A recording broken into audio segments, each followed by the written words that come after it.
Happy New Year 2018 viewers and everybody who have the opportunity to watch this program. This is This Week in Perspective, the first in 2018 with me, Adam Sibe. The year 2017 has ended, and for some it was either full of sadness, happiness, whatever, and for others the year offered happiness, success, or failure in life. Obviously, 2017 had its trials and tribulations. But what of the prospects for 2018? To review 2017 and, of course, the prospects of 2018, with me today, a very capable panel. On my right, Jema Akilimali. Thank you. She's a gender activist and human rights campaigner as well. She has been participating in this program for many years, but she lied low for almost a year. Welcome back, Jema. Thank you very much. Next, for the first time, is Dr. Alfred Sebahene from St. John's University of Tanzania. You know, people, the Anglican Church has established a church in Dodoma, university in Dodoma, and he's lecturing at that university. But he's also very close to religious issues and church issues. Next, the usual one, you have seen visitors, you have seen him, is Dr. Bohela Lunegelo, a socio-economic and social analyst. Last but not least, another veteran of this program, you haven't seen him for almost 1 month or two, is Mwalimu Charles Philemon Mabonda, former director of secondary education, Ministry of Education, retired. That's why I say he's an educationist. Welcome, Mwalimu. Thank you very much. I welcome you again to the program. Thank you. Thank you. The issue of balance, gender balance, gentlemen, It's not there. and Panis is no longer there today. I'm very happy with the gem on my right.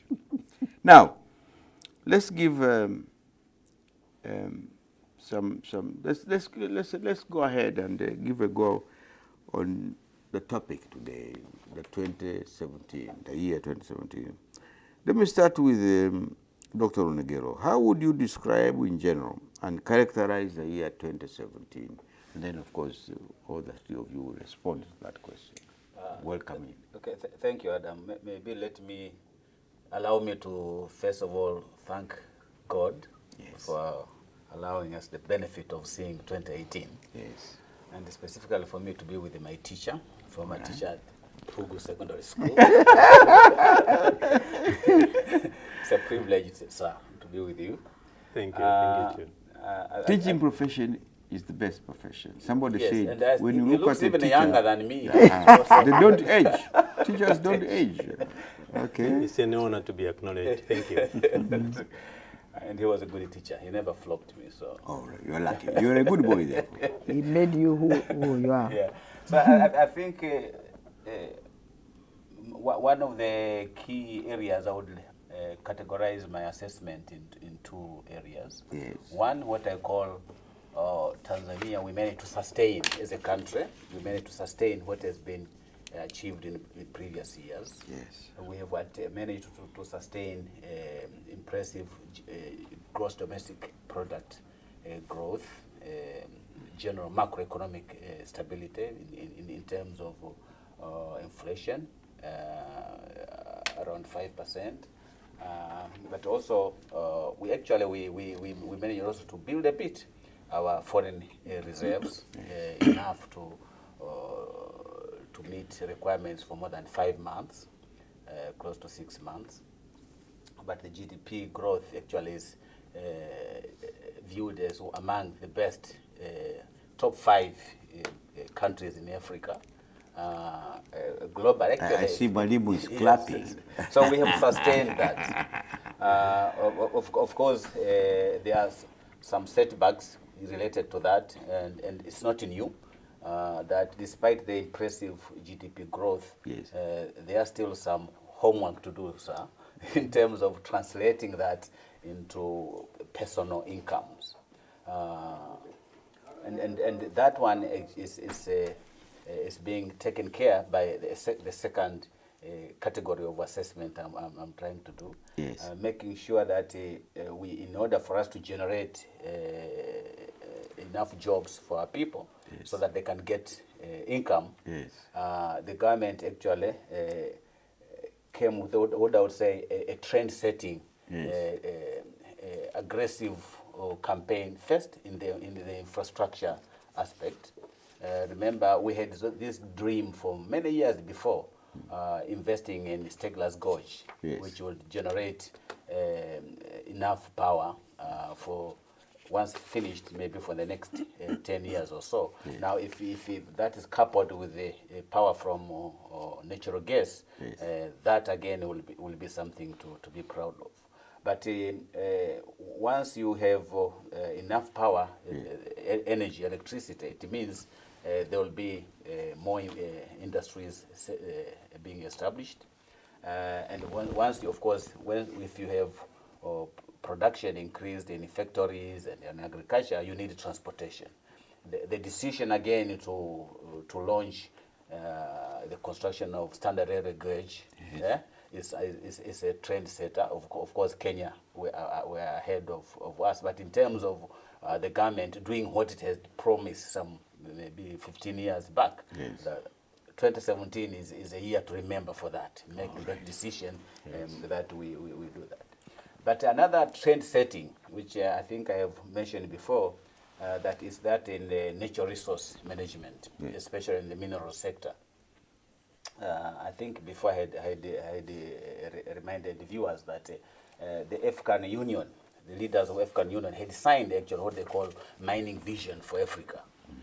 In that mining vision, I think they had agreed 5 years ago, or maybe more than 5 years ago, that we needed as a continent to claim our right to use our minerals for our benefit, that we must take measures to take a majority control in mineral exploration and exploitation.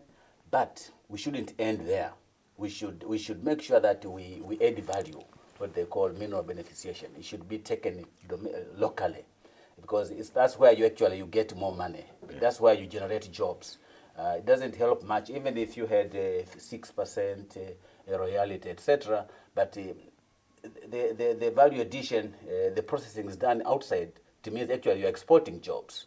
So I think in that document it was very clear that Africa must take a lead. And of course, is Tanzania signatory to that document? Yeah. I mean, yes, it's part of the African Union. Okay. Now, of course, Botswana had already started to take a lead in that one. But some of the issues which Tanzania in 2017 did, the bold steps it did in terms of making sure that we have more than what Botswana had. We don't want to repeat all of what we have done, but also improving what they call shelter for the miners, because that's also a shameful area. If you go most of the mining sites in Africa, you see the miners living in very destitute conditions. I think in this agreement with the Acacia, for example, there was that agreement that you must provide also decent housing. That's one. But also, in this year, 2017, we also agreed and make a decision that minerals we must add value locally, starting with. Although even maybe 5 years ago there was that statement, but action has been lacking. So I think in terms of trend setting, Tanzania will be a country to be emulated. The other countries will be imitating Tanzania. That's why I say it's like the a main trend setter. lessons Yes, some of the by lessons, others on what is happening. Okay. But on the governance side, which is critical actually for economic development, we made, as a country, we have made very clear that we have the so-called zero tolerance. It was on paper, now it is on action. So we have translated zero tolerance. Zero tolerance. You know, you seen in corruption. Zero tolerance on corruption. It has been for many years on paper, but now it is in 2017 we have managed to translate that into action, and we have seen that there are no sacred cows any longer. High-level government officials, high-level ruling party officials have been arraigned in courts. So that's again a trend setting for Africa, I would say. So I see Tanzania like has entered the second phase, whereby before it was in the political liberation, now it has entered the phase of economic liberation. And the other countries will be copying Tanzania on how to do it. As an economist, do you believe we're really entering into the economic liberation? It's a tough task because of the international economic arrangement, the way it is. But if you take some bold steps, and it's very clear that we are serious about it, and President Magufuli will leave a legacy for sure, because the institutions for actually carrying on that legacy are there. We had built them sometimes before. What was lacking was the political will to make sure things happen, and I think that's how I see as a country we are going to set the example for that, and for sure jobs are critical, and for you to have jobs, we have. The economists have been recommending that we must have enough power, but less corruption in terms of setting businesses, etc. And you could see in 2017 another trend-setting part is the go-ahead by President Magufuli to allow regional commissioners and district commissioners to take the lead in terms of attracting investors. That they are like competing now. Each region has given a quota. You must make sure you attract investors for setting. At least you should have 100 industries.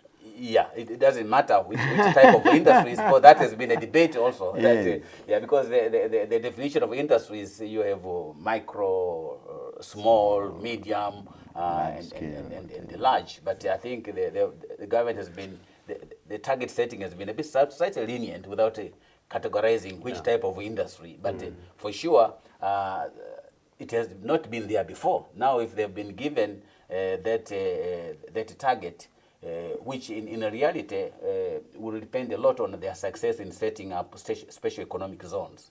Special economic zones is where actually you put all the basic infrastructure requirements to set up industries.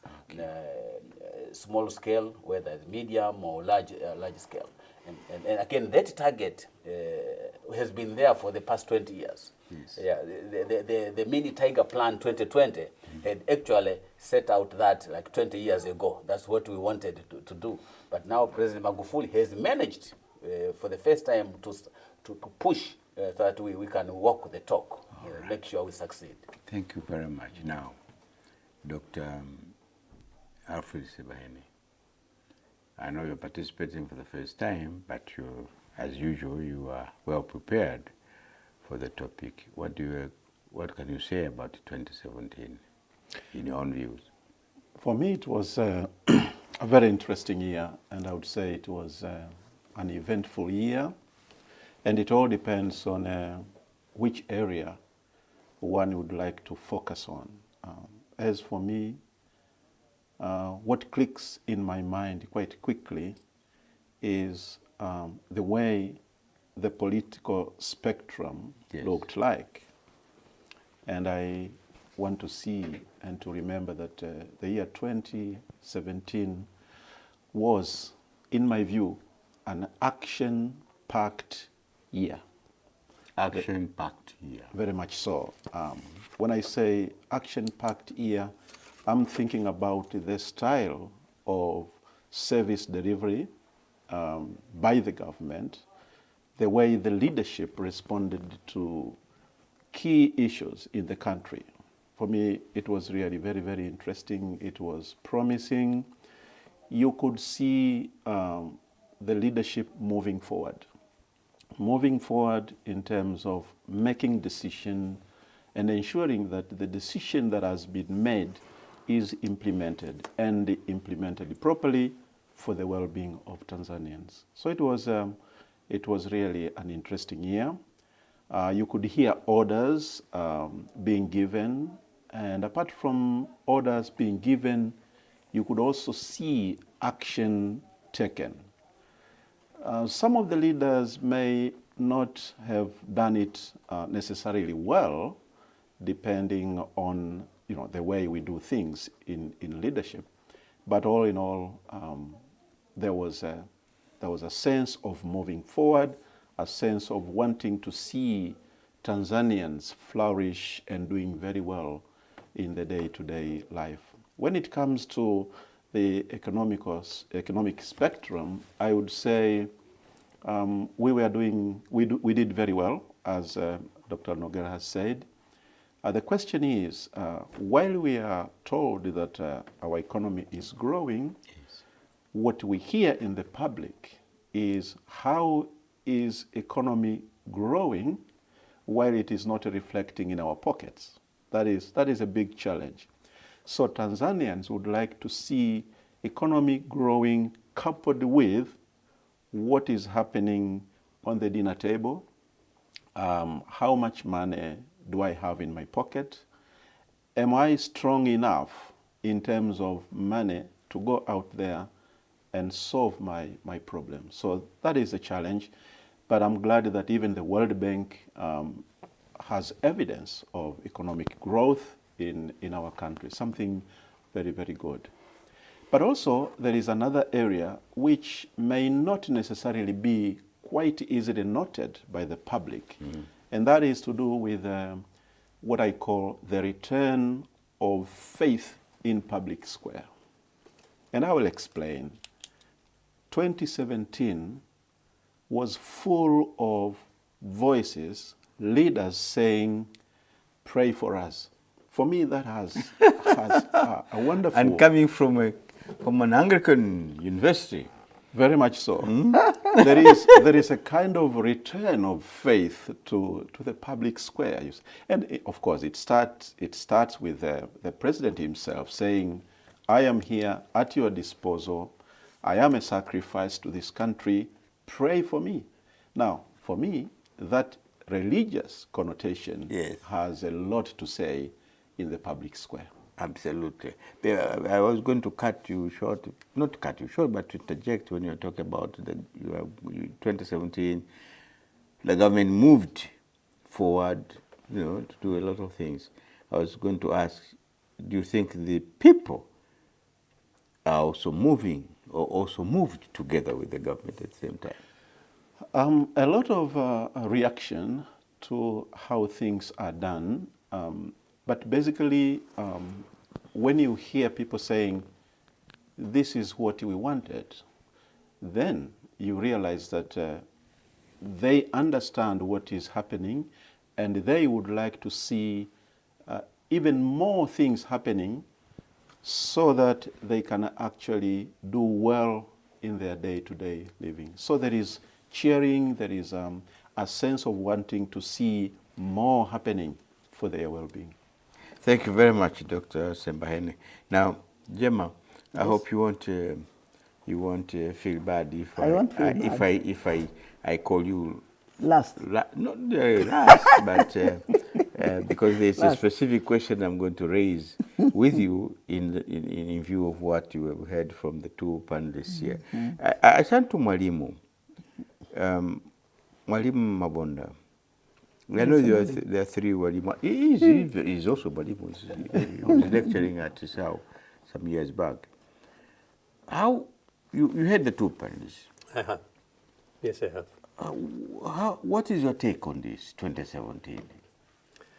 The good thing is you pointed out well that they should start because as economists, they will start on economic issues. And I think that that really spells out the issues in the people's lives. And when you want to characterize a year, as you have asked us to, yes, it is true to start on economic issues. And I think he has laid down the right foundation for that discussion, that economic issues are promising. And my friend also said something about leadership, but I wanted to maybe because I'm a teacher, yes, to specify these issues, to focus them on educational issues. And I want to agree with them that there is some progress that has been made. That is, if you start with January 2017, you observe what you have in education, for example, I'm taking this specific issue, and you look at the end of 2017, what have you gained in educational issues? There are issues that you can say, yes, we have gain. Yes, we did gain. And I can see the government has really done a lot in filling some gaps, responding to some of the cries that were there in 2016 and maybe even before. They have tried to fill some expectations of people in areas where some people have already seen now that there is progress. You can talk of attendance, which has been the issue for many people. We have many of our children now in schools, maybe because of this, it's not free education, but they Highly say... subsidized the primary education. Actually, last year I had a new term, and I liked it. It's not only free education, but fee-free education. Fee-free education, FFE. Yeah. That's very interesting. Yeah, it's not just free education. You can't have really free education, but you can have fee-free education, and I like that one. But that one has really brought in many of our children to schools and also made many to remain in schools. So attendance has improved a lot from primary education to secondary education. I don't know of higher education. Since he's here, he may talk about it.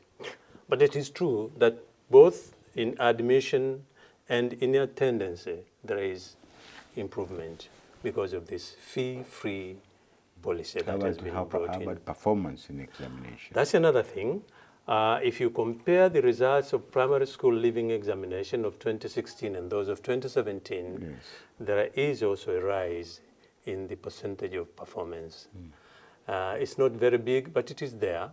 We are waiting for the Form 4 examination results, which may come in maybe early this month or middle of this month. And we expect some more improvement as well. So what I'm saying, and I'll say more about this, is yes, even for we people in the education sector, one of the noble sectors that we should focus on, there is some hope that has been brought about by the leadership, the national leadership, and even at the regional leadership for many of our people in this country. And if I could say, give some evidence, witness, give one witness from a school which I chair as a board, Ilembula Secondary School. That school had never before gotten, in all the years, parents were celebrating if their children get division is 3, 4, 0 was the norm. For the first time in 2017, there was no 0. Oh. You get me? And it was because of that burden being taken off from the parents, so there was now parents were able to contribute for lunch and dinner. So they are getting better meals, and also teachers volunteering to give tuition extra hours. So for the first time we had 4 Division 1. And this is a Shule Akata, they say this word. Schools. Yes, yeah. So I even told someone high level that I think we can make it if we have the right combination of how we manage these Shule Akata. Actually, we can still get the Division 1 from there. You don't necessarily have to pay through your nose to get Division 1. So we'll be done. It can be done. It Let's can be do done. it. Okay, Gemma. Yes. Sorry to come back to you. It's the same question again, 2017. But let me put it in a different way. You can always respond to it, to the very first question, how you describe in general and characterize the year 2017. But let me go direct. Do you think women now, I'm not talking about gender, women had it nice in 2017? Women? Had it nice. I mean, the year was a good year for them. Well, Before I can talk of the women as you ask, I think I need to chip in on one of the issues which Yes. have been raised here. Yes. And one of the issues which we have been working, I am an activist, but I'm coming also from an organization which had been working very much for demand of the resources to the people. Resources to the people. I remember we had a campaign in 2003, TGNP and all the networks in collaborations, and we looked at the way the resources are not going to the people, although we can talk about raising. And one of the major issues which we captured to be a focus was the issue of mining. Mining. We said in Tanzania, Tanzania is rich in minerals. Tanzania can even facilitate education, health, water, free for the whole country if we can manage minerals. And then we were fighting to say that the contracts and laws and so forth which have been put, I remember how I fought with the World Bank. I remember how I fought with the Minister of Finance, Minister of Planning, to see it that we are losing a lot of resources through these cheap contracts. And we fought. For the first time, we are seeing a leader who committed himself to look at that angle. And actually, when he even talked, the president talked about the sand, which is being exported. There was one day I talked to one of the very, very senior economists who have been supporting the government. Not this one. Not this one. Not this one. A very senior. I don't want to touch, to name his name. Yes. But I said, don't you see it? How much is going out through the sand? Because that is a camouflage. You say it is sand, we cannot measure it, but actually that is where most of the minerals were going out. We talked, we fought, nobody was understanding us. This time, the president went in and intercepted. And I think we even talked among ourselves. He said, people, why are we not going out to celebrate? Or to demonstrate exactly. in favor of the actions. To demonstrate that. You see, for the first time, the issue have been raising for years and years. Here is now a person who have addressed it. Maybe it wanted somebody to do it, one NGO to do it, and you were in a better position. You, Yes. I mean, by TGNP. Yes. And the all other women group. I know. But you didn't I do it. know that is also one of the weaknesses which I'll talk about later. That we there? Yes. Because we shouldn't also always listen. How can you talk to him? No. I said, have we tried? Have we tried to go and see him and say, congratulations. This is an agenda which we have been fighting for. And from this, we can see now how much resources we are earning. But then, how are we going to distribute it not to the people? When we say return resources to people, people think that we are going to divide the resources like the 50 million, the so what. No. What we wanted is the services. People get the right services. Roads, infrastructure, water. Water at the nearest point. Yes. You know I am an anti-bottled water. I know. And not, you know. Even if these bottles were here, I wouldn't have taken one. Yeah, I understood you. Yeah. For a long time. So, but not just water, safe and clean water. Safe, exactly. Safe and clean water. And I remember how we have even fought about that, and I'm happy that even the ministry, especially the government, this time took our agenda, put down the bucket. That means women should not anymore carry buckets of water at this time when we are celebrating 50, how many years? 56 years. 56 years of independence. You see? And they have taken that motto. They have taken that agenda. And they are raising it. It is coming from us. So that was 2017. So for us, we would have gone out and celebrate. For me, this is very touching. Other things I'll talk about, but this is very touching, that we are dealing with that. But are we sustainable in that? or are we also raising it and then keeping quiet and leaving them to go underground, moving out with the resources? This is now the question. Are we vigilant? That's Are what we you're saying. vigilant to see that really the resources which is raised in this country really go to service the country and not go to different? I hope you have not Secondly- forgotten. 1 minute. I hope you have not forgotten that he came up with a law to protect the minerals in Parliament, Yes, initiated by Professor Paramagamba. yes, yes. And So Professor, that reinforces the efforts, of course. that is why I'm saying at least we should have gone out for that. Another thing is accountability. I think the accountability part came from the time he entered in government, the new government. And I'm happy that people are realizing that when you are assigned a responsibility, you need to be accountable. There is no need of somebody coming and begging for the services while you are employed for that. And he's paying. His And taxes it are is- paying for you. Exactly. And the taxes, we are paying for that. You would go to an office before, people would look at you like that. I remember Somebody I came from the to the moon. Minister of Education, and I was a teacher. And people are looking at me like this.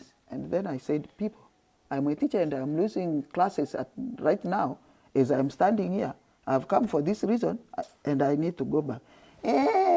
If you are not happy with your family, don't disturb us. This is the question, the answer I got. And this is an employee. years. Yeah, over the years. Some years back. Some years back. Accountability. And I think we need to be fair enough to see that we are given responsibility. We need to be accountable. And this is what I talk also to political parties. I say, me, I don't see why you are shouting. What is your accountability? You were elected by the people. Now show that accountability. Don't just talk and say it so, but show that accountability. And if that accountability is not accepted, then you can say, but we are doing this and people don't like this. And I think that is also a very important issue. Another issue is corruption. Corruption is a deadly thing, and I don't know how it can be done. He is trying, the government is trying, but are we also accountable to say that no corruption? How many of us are we really saying, Enough is enough. enough is enough? Now coming back, I think I've raised my issues very straight. Now coming to the women. I think one of the issues which we have been fighting for as women, we say women carry a lot of responsibilities. Even at your home, you know how much we are doing. And we were born to do the jobs without even getting tired. Even get paid. Even 24 hours we can Without work. getting paid. And without being paid. We are raising the issue of unpaid labor. And we had made sure that the government realized that a lot of women who are working at home need to be paid. By not whom? by Paid by not whom? by the government, not by in cash, but in kind. in kind, the services. You find that people are taken from the hospitals, sent to the homes. See how much work is being done at the household level, which would be done by a nurse who is being paid. How much can we do so that we have a relief of these women? What we are saying is that women are there, and they are good planners. And if you put them in planning, they can bring good results. And I think this country would have gone there. And it would have been very far. They're also indeed. good economists. Very good economists, even if they didn't go to school. My brother is talking about land economists. Women have inborn economists, are inborn. Yeah, you see? So we are saying, how many are there in these public spheres? And that is what we have been fighting for. Our space, the 50%, where is it? 50-50. 50-50. So that these people, when they are there, they can now raise the issues. We say it's only the wearer of the shoe who That knows feels- how it pinches. Who feels the pinch? You cannot state Sometimes, I give an example of a man who gets into bus, when it is raining, he's carrying an umbrella, and when he goes out, he leaves the umbrella because at the end there is no rain. Why? Because he's not used to this job and so forth, or carrying these responsibilities. But for the women, they carry a lot of responsibility. They will understand them. They will remember them when we are planning and so forth. Now, the care work is very critical, and we are working on it at international level, led by Oxfam, to see how can the governments recognize that and see how they put more resources to relieve these women so that they can go and work. But they cannot relieve them if you don't also give responsibility. So if you go to the regional commissioners, how many are they? You go to the ministers, how many are they? You go to the ambassadors, and so forth, and so forth. PSS, and so forth. Heads of institutions. You have a lot of institutions now, government and non-government, and so forth. Tell me, how many women are heading the institutions? The banks. We have only one woman who is at Mkombozi Bank, who is heading that bank. Okay. But that is resource. And by resource, you are also making them heavy in terms of getting take care. So even the women's bank is led by a man. You see now, you see. So we are saying all these responsibilities also goes with resources, and these resources, if given to women translate it by sending it at home and increasing the development of the families. Thank you, Gemma. But thirdly, did you see see many of the women are heads of families nowadays. Many of the women are heads of the families. If you compare the heads of the families, which is led by women, and this which is led by men, you find a big difference. There is more development when a woman heads. When a woman heads. There is 2017. In respect of what you've said, do you think they were responded, they were addressed to some extent, or they are still bothering women? One of the things which I'm saying is that, like the water, they've now taken in the issue of providing water. The issue of health, there is a lot which is being done for health, and especially maternal health, which have been taking off the lives of women so much. There is good progress in that. But then when you come to the issue of medicine, medical, and so forth, I think it's not so much addressed. We talk of this especially in cities and other areas, but if you go to the village, there is still a problem. Even when I'm talking of water, there is still a problem with water at the peripheral areas. Dr. Sebahene, you wanted to come in. I think Jim has excited you, has kind of ticked you quickly. Very much so. I wanted to raise this very interesting issue she mentioned about the culture of saying, well done, bravo, Magufuli, for what you are doing. Yes. That culture is not there. And for me, I don't think it is good. Or it's fair. I want to, very much so. I want to say, what would be the way forward in terms of wanting to go out there and say, well done, because if we have been good at shouting and saying, no, this we don't want, this is not good, and all that, even asking to meet the president at the State House, why is there no, or maybe limited effort to wanting to go out there and say, this is what you wanted and we appreciate? You're doing a good job. Yeah. Doctor, why? Why? Why are we not? No, I think I can just speculate. You see, our society had already fallen into the trap of sanctifying or making it normal to engage in corrupt deals. And among those who were immersed in that mess were actually people with the ability to organize rallies to support.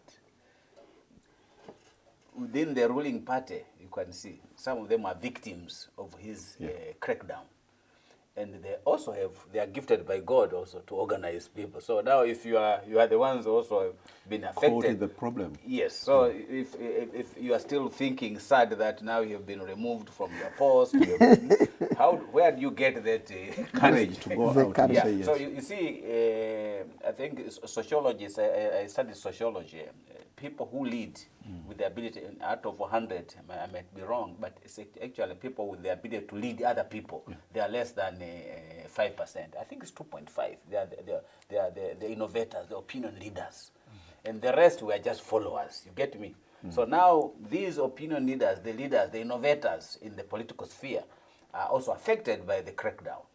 Get me? He's still reforming the party. I'm not a political scientist, but I think maybe you can do it. So in that transition period of reforming, until the party gets really a solid platform of leaders, that's when you could see those spontaneous reaction to rally and say, now tunakuunga mkono, we support you Magufuli. But it might also be a reaction because those who are supposed also to say, no, we don't support this, we are told not to do it. So it may have been interpreted that nothing is allowed, even to support. You get me? Dr. Nagero, is it maybe generally cultural for Tanzanians not to do it because there's this kind of placid, looking back, kind of, what is the word I'm looking for?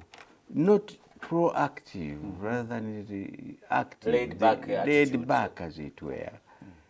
That's how our neighbors describe us. But you know, remember during the Arusha Declaration, people had rallies all over the country. They walked. People walked from Mwanza, the St. Benjamin case. And if you see the way Tanzanians were waiting for the change which Magufuli has initiated since 2 years ago, is something which I've told my colleagues as a student of political science. I could say Tanzanians wanted that 10 years earlier.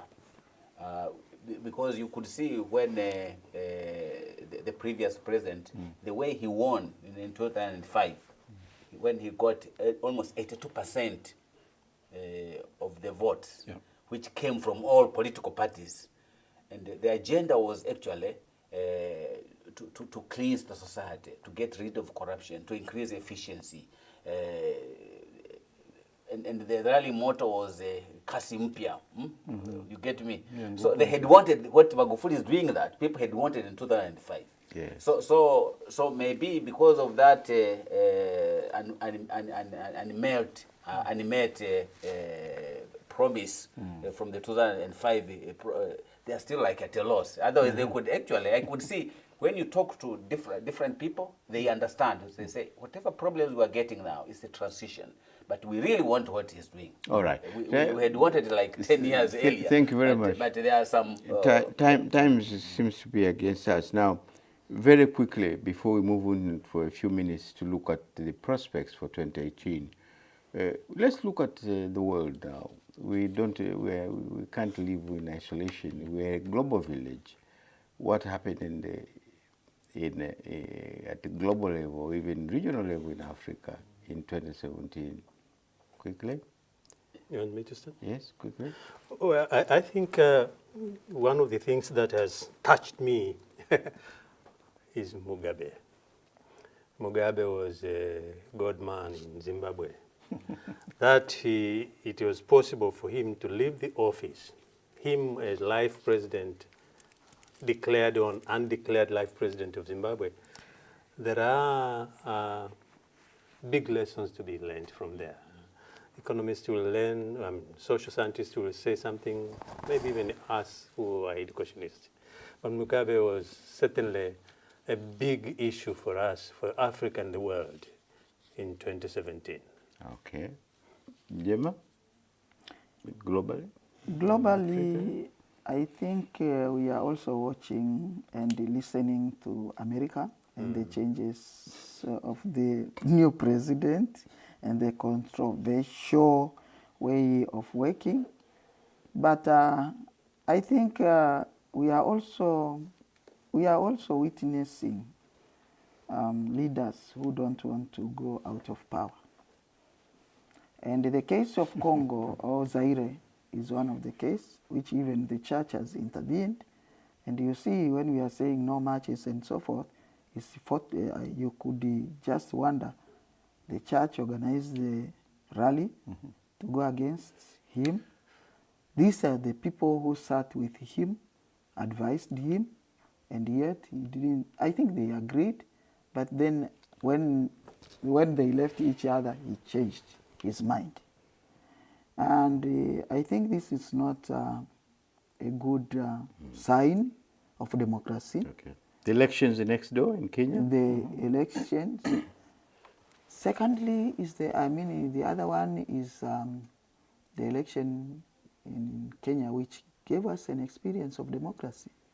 And I think the acceptance of the president to say, okay, let us do the election again, it was very good. But that was an order from the Supreme Court. You couldn't refuse. Is it so? But even the acceptance, how many Supreme Courts gives orders, but they are not respected. they are not respected. So I think it's also the commitment of the person. Okay. If he had wanted, he would have said, To hell this is with it. to hell with it, we are wasting our time and so forth. And I think these are issues which we should remember. Yeah. I forget in Tanzania that we lost 14 soldiers. Yeah, that was under that UN was a umbrella very, in the DRC. Yeah? yeah, that was a very sad point for the year that has just ended. But I had also another comment outside Tanzania. Yes. And this is twofold. One is the way Africa is hearing Tanzania. You know, there is a growing sense of wanting a style of leadership, you know, very much so, going across the border. Yes. But also there is this Chinese way of doing things under the One Belt, One Road initiative.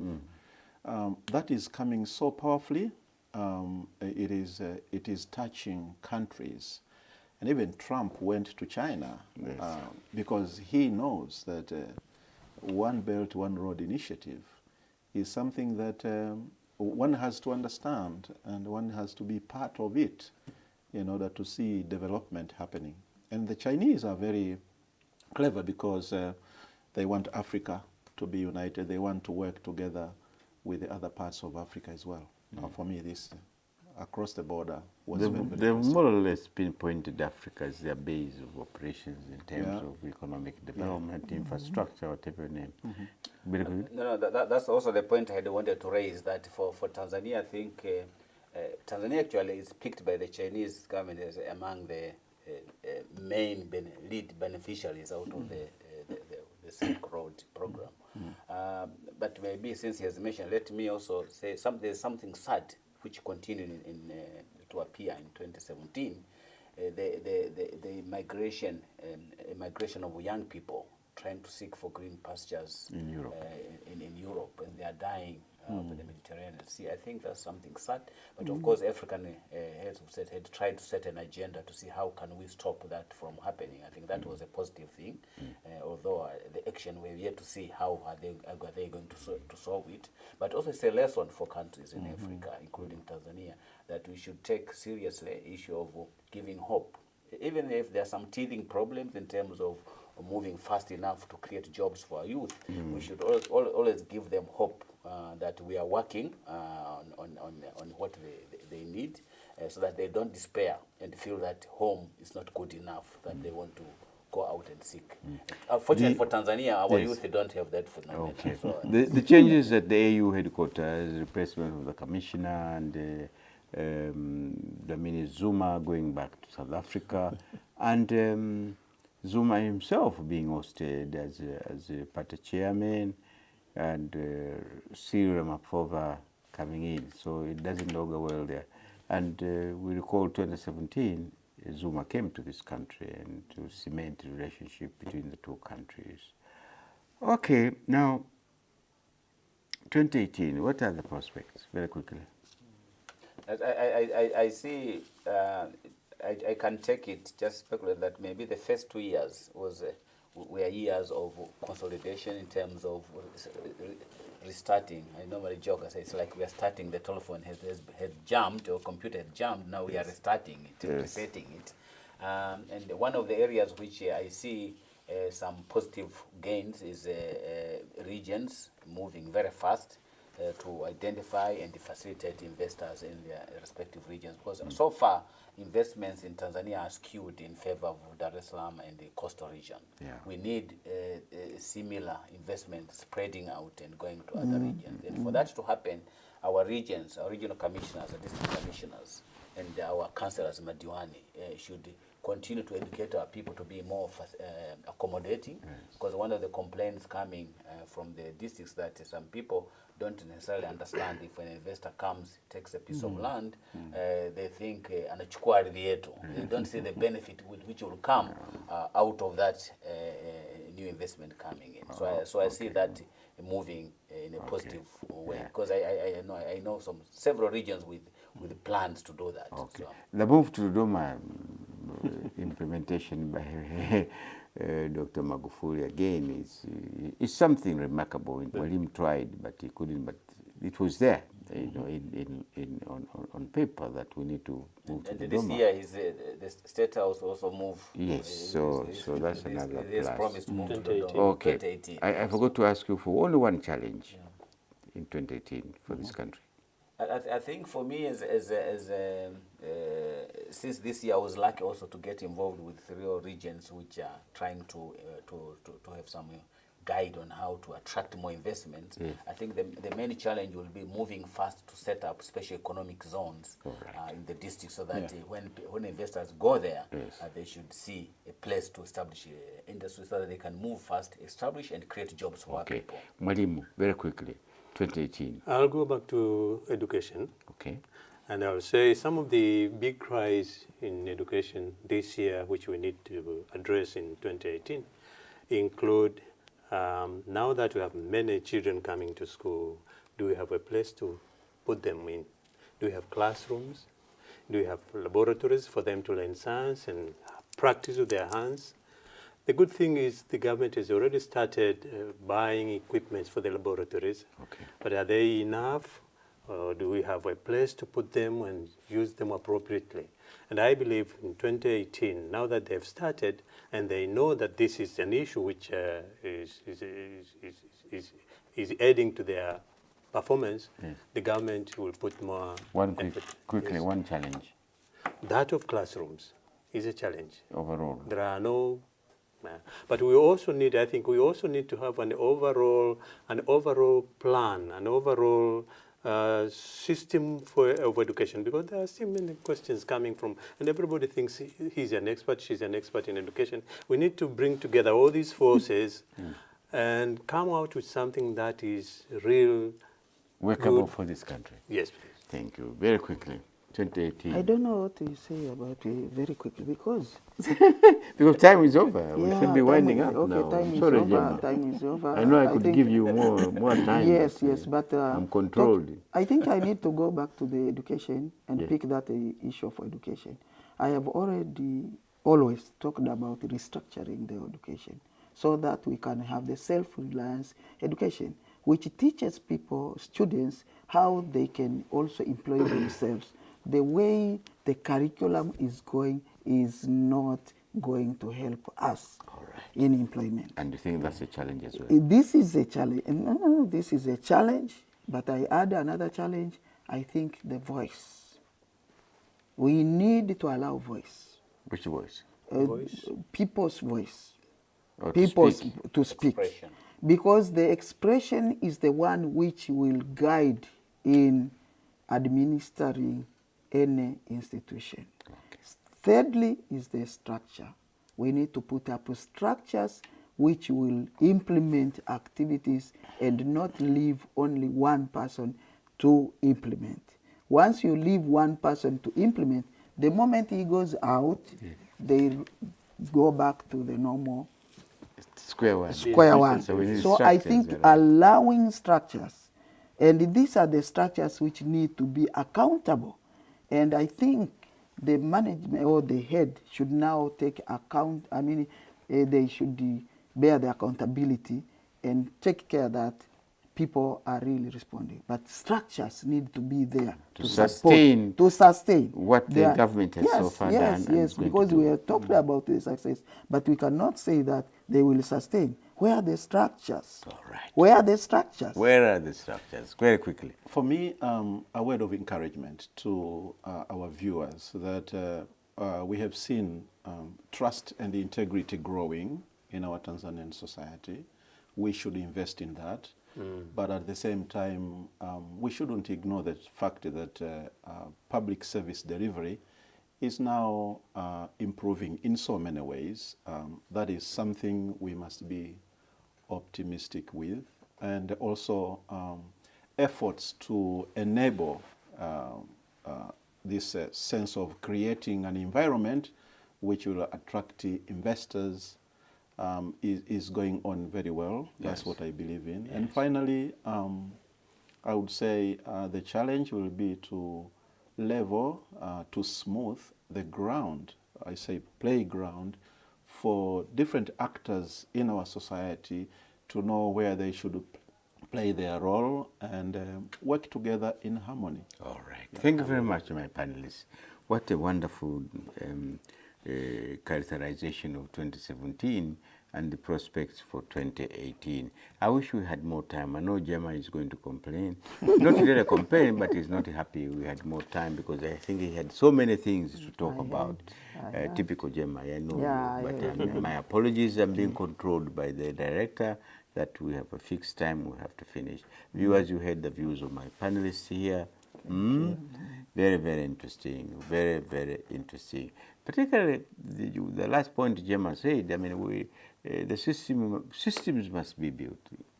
Infrastructure, the structure must be built so that by the time the very able president finishes his term, what is started off and what is implementing should continue, rather than him going away and suddenly goes away with everything that he has started. Education, investment. So, viewers, those were very interesting and very powerful comments. I thank you very much. Last year, of course, the year 2017 is gone and may have been a good year to some and a bad year to others. Many of you may have made commitments to fulfill in 2017, but may not have accomplished them, or you did not accomplish them. All is part of life. You accomplish or you didn't accomplish. The year had its trials and tribulations. We heard from my panelists here, but we thank God, again, as Dr. Lunegelo said and Dr. Sabene said, we thank God, all of us, not here in the studio, but the whole country, that many of us have lived to see another day, that is 2018. What will 2018 have in store for all of us? Well, you certainly heard from my panelists here. Certainly, we'll all try our best to accomplish something with or without declaring any commitment. We should therefore work harder in 2018 than perhaps in 2017 to contribute to efforts by the government in making our country a better place to live in, thus improve our standard of life and provision of the basic social services that Gemma was referring to, education, health, water, and whatever. This is all we have for you today. Join us next Sunday at 21 hours and on Thursday at 15 hours for the repeat program. On behalf of my panel, Gemma Akirimali, Dr. Alfred Sebahene, Dr. Bohela Lunegelo, Mwalimu Charles Philemon Mabonda, and my TBC Television Center crew. Thank you, viewers, and goodbye.